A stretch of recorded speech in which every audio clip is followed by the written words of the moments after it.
Welcome back to S&S Grills. I'm Jabin from Postal Barbecue, and today I want to show you how to make brisket burnt ends using the Slow N Sear Kettle. These pieces of tender brisket just melt in your mouth and are going to be a huge hit at your next feast, so take a look.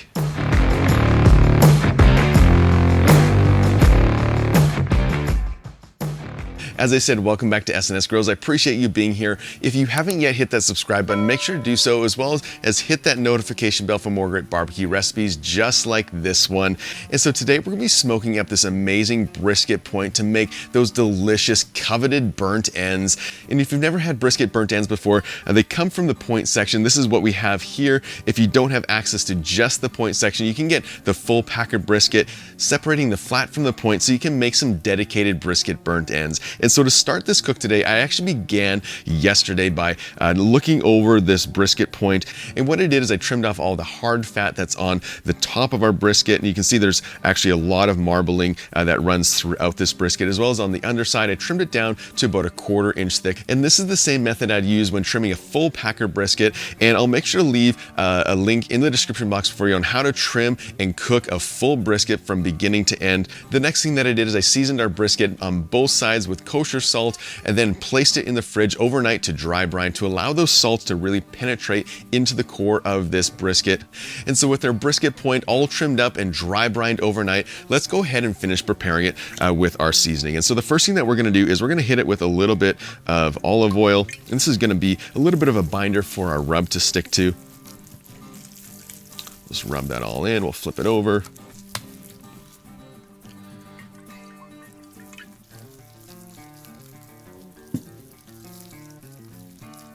And then today we're going to be seasoning it with our Not Just for Beef rub. And this stuff goes really great on beef, especially when we're making brisket and burnt ends. And so we're going to place a nice liberal coating onto the outside of our brisket point. And I'll leave a link to our website where you can pick this rub up from.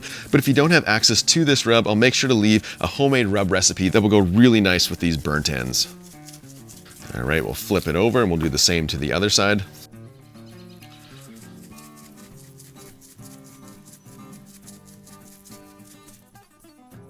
All right, there we go. And so with our brisket point all seasoned up and ready to go, let's go ahead and get the Slow N Sear Kettle set up for cooking around 250 degrees. So today we're using the Slow N Sear and drip and griddle pan. And to get that going, I placed in about 12 briquettes into the corner of the Slow N Sear, and I got those coals fully lit. Once they're fully lit, I then filled up the remainder of the Slow N Sear basket with unlit briquettes. I also added hot water to the water reservoir just to add a little bit of steam as it cooks. I then closed the lid and adjusted my top vent about 1/3 of the way open, as well as my bottom vent system was fully closed with a smoke hole also open about 1/3 of the way open. So with the Slow N Sear Kettle all set up for cooking around 250 degrees, let's go ahead and get this brisket point onto the grill opposite the coals.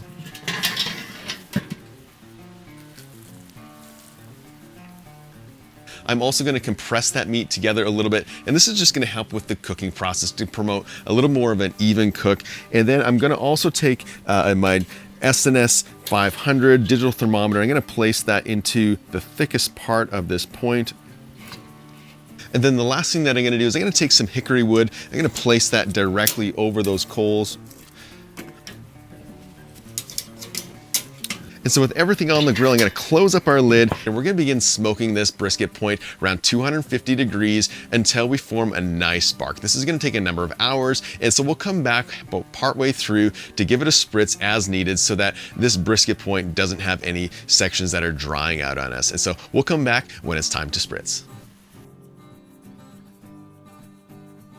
So our brisket point has been bathing in that smoke for about 3 hours now, and our temperature has been rock steady the entire time around 250 degrees. And so let's open up the grill and just take a look.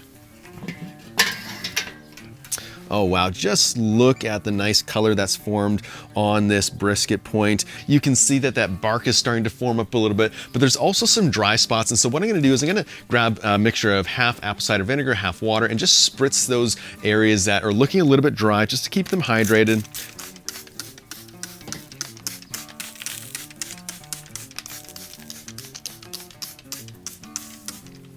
And so with those edges spritzed, I'm gonna close up the lid and we're gonna continue to cook this brisket point until the bark is fully set. This is gonna be another hour, maybe a little bit longer till we get to that point. Then we'll come back and then we're gonna wrap it in some foil. Our brisket point has now been cooking for about 4.5 hours. It's been about 1.5 hours since we last checked it and gave it that spritz. And so let's open up the grill and just see if the bark is fully set to our liking. Oh, just look at that. Wow, that has some nice color on it. You can see that that bark is fully set up and it's exactly what we're looking for. So I'm gonna pull it off the grill and we're gonna wrap it in this foil.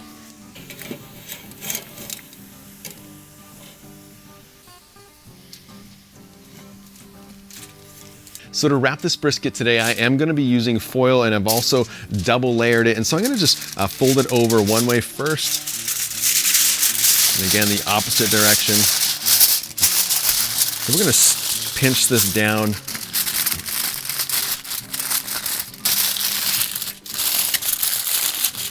Fold it over.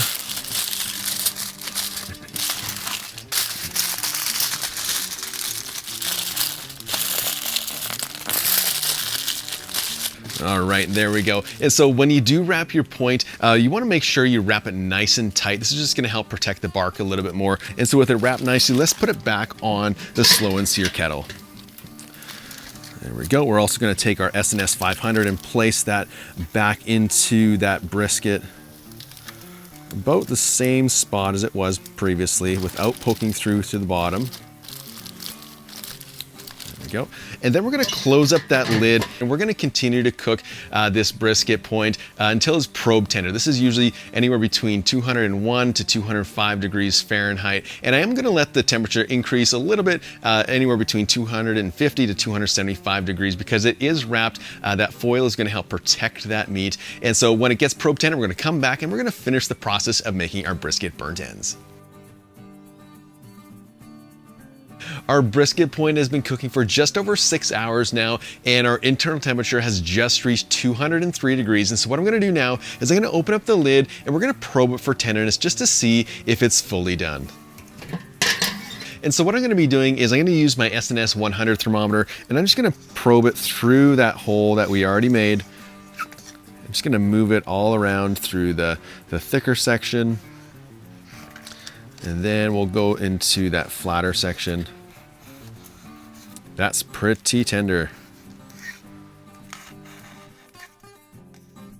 All right, so that feels really nice. And so what we're looking for when we probe for tenderness is that our thermometer goes into the meat with little resistance, almost like it's going into a stick of warm butter. And so because that's how it's feeling for me, I'm gonna pull it off the grill and we'll get cutting them into our burnt end pieces.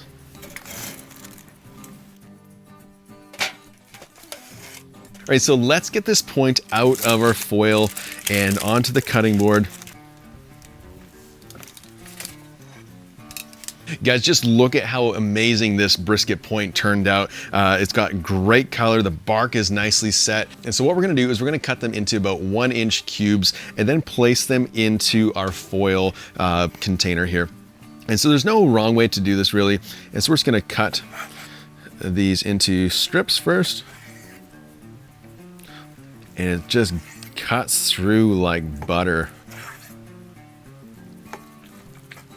There we go. And then we'll slice these into smaller pieces, place those in our tray as we cut them.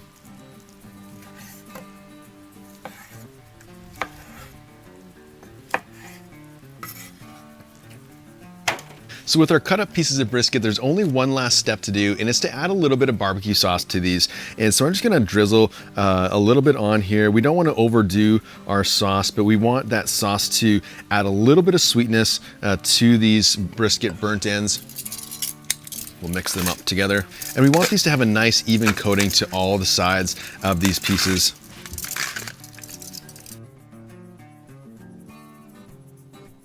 All right, there we go. So with these burnt ends sauce, let's get them back on the grill for about 15 to 20 minutes to allow that sauce to set up and those sugars to really enhance the flavor of these burnt ends. All right, there we go. We'll close up that lid and we'll come back and check up on these in about 15 to 20 minutes. So it's been just under 7 hours since I first put that brisket point into the Slow N Sear Kettle. I smoked it, I chopped it up, I put it into that foil pan and covered it with some of that barbecue sauce, and that barbecue sauce has now set up for about 20 minutes. So let's open up the grill and take a look at these. Oh my goodness, just look at how nice those have become. That sauce is set up really nicely, and so what I'm gonna do is I'm gonna pull them out of the grill and then we'll get ready for the taste test.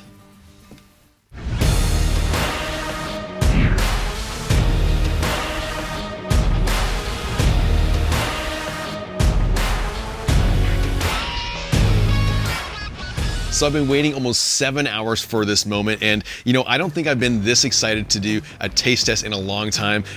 These brisket burnt ends look absolutely perfect, and the aroma that's coming off them is just phenomenal. And so let's go for the taste test and see how we did. And for me, I've been eyeing this guy the entire time it's been sitting on the cutting board, and it looks phenomenal. You have all the bark on most of the sides. So let's go for the taste test and see how we did.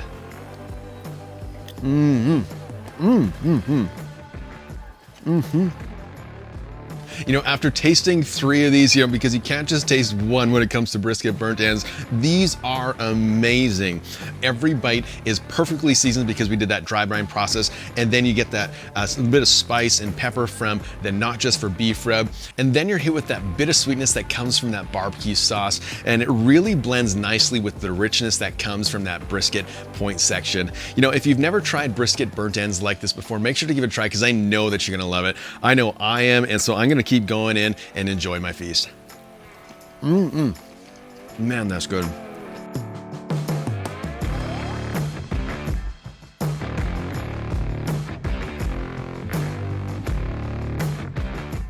These brisket burnt ends are smoky, tender, and absolutely packed full of flavor. I know you're gonna love them for sure, so make sure to give this a try, and remember, 2 zones are better than 1.